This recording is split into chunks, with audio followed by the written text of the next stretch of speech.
آج لوگ جب کوئی مشکل آئے تو معاذ اللہ اللہ کی بارگاہ میں شکوے کر رہے ہوتے ہیں، اور بعض اوقات ایسے جملے کہہ دیتے ہیں جو کفریہ جملے ہوتے ہیں، اللہ تو ہماری سنتا ہی نہیں ہے، پتہ نہیں ہمارے ساتھ ہی مشکل ہوتی ہے، ہماری تو دعا قبول ہی نہیں ہوتی ہے، پتہ نہیں کیا قصور کر دیا۔ اللہ کے بندے یہ کہہ کیسے سکتے ہو آپ اور میں کہ ہم نے قصور کیا کر دیا؟ صبح و شام قصور کر رہے ہیں، ہم تو سراپا قصور ہیں۔ سچ بات بتاؤں، اگر مجھے اور آپ کو ہمارے اعمال کی سزا ملنا شروع ہو جائے نا تو ہم تو مارے گئے۔ مجھے ایک بات بتائیں، اللہ نے آنکھیں کس لیے دی ہیں؟ کیا آنکھیں اس لیے دی کہ اس سے حرام دیکھا جائے؟ انصاف تو یہ ہوتا کہ بندہ حرام دیکھتا تو اندھا کر دیا جاتا۔ بھائی آنکھیں دی تو نہیں تھی نا اس لیے۔ آپ کیا کرتے ہیں اپنے آفس میں؟ آپ نے کسی آفس کے بوائے کو موٹر سائیکل دی یا سفر کے لیے گاڑی دی یا موبائل فون دیا کہ بیٹا یہ کام ہے، تم اس چیز سے یہ کام کرنا، اور آپ کو تھوڑے دنوں بعد پتا چلے کہ جو میں نے فیسلٹی دی ہے وہ اس کام کو تو کر ہی نہیں رہا، میری فیسلٹی کو یوز کر رہا ہے مگر میرا کام تو کر نہیں رہا۔ آپ کیا کہیں گے؟ بھائی گاڑی واپس دو، موٹر سائیکل واپس، جب تم وہ کام ہی نہیں کر رہے میں جس چیز کے لیے میں نے تمہیں دی تو پھر کس بات کی تمہیں یہ سب فیسلٹی دوں؟ اللہ نے آنکھیں حرام دیکھنے کے لیے نہیں دی تھی، آنکھیں حرام دیکھتی وہ واپس لے لیتا نا، کان حرام سنتے تو بہرے ہو جاتے، ہاتھ ظلم کے لیے اٹھتے تو ہاتھ کٹ کر گر جاتا، پیر حرام کی طرف جاتا، اللہ کی نافرمانی کی طرف جاتا، میں اور آپ لنگڑے ہو جاتے۔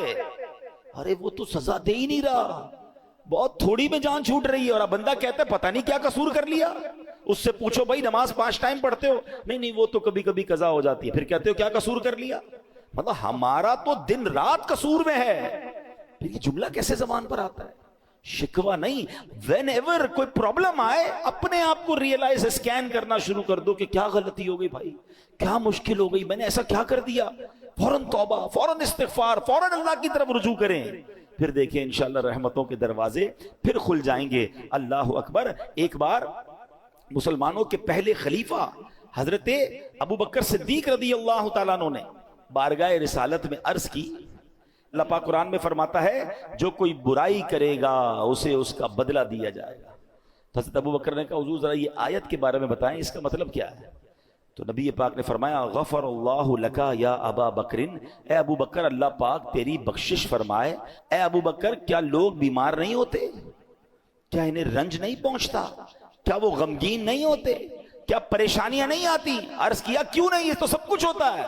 فرمایا فہوا ما تجزون بہ، پس یہ ان کے اعمال ہی کا تو بدلہ ہے۔ یہ جو بیماری آئی، ٹینشن آئی، غم آیا، خوف آیا، کاش ہم یہ بات سمجھ جائیں۔ میرے پیارے اسلامی بھائیوں، اب ذرا ایک بڑی کمال کی حدیث ہے، تقریباً ہر جمعہ کے خطبے میں یہ حدیث ہم سنتے ہیں، بس اللہ کرے ہم سمجھنے والے بنے، میسج لینے والے بنے۔ کیا حدیث پاک ہے؟ نبی پاک علیہ الصلوۃ والسلام فرماتے ہیں البر لا یبلا، نیکی کبھی پرانی نہیں ہوتی، والذنب لا ینسا، گناہ بھلایا نہیں جاتا، والدیان لا یموت، اور بدلہ دینے والی ذات یعنی جس نے ڈیسیشن کرنا ہے، جس نے اعمال کا فیصلہ کرنا ہے، اسے موت نہیں آتی۔ میں اور آپ نیکی کر کے بھول جاتے ہیں مگر نیکی باقی رہتی ہے، میں اور آپ گناہ کر کے بھول جاتے ہیں مگر گناہ بھی بھلایا نہیں جاتا، وہ بھی لکھا ہوا ہے، اور ایک دن آئے گا جب ڈیسیشن لیا جائے گا، اور جس نے ڈیسیشن لینا ہے، جس نے فیصلہ کرنا ہے، والدیان لا یموت، بدلہ دینے والی ذات یعنی اللہ کو موت نہیں آتی۔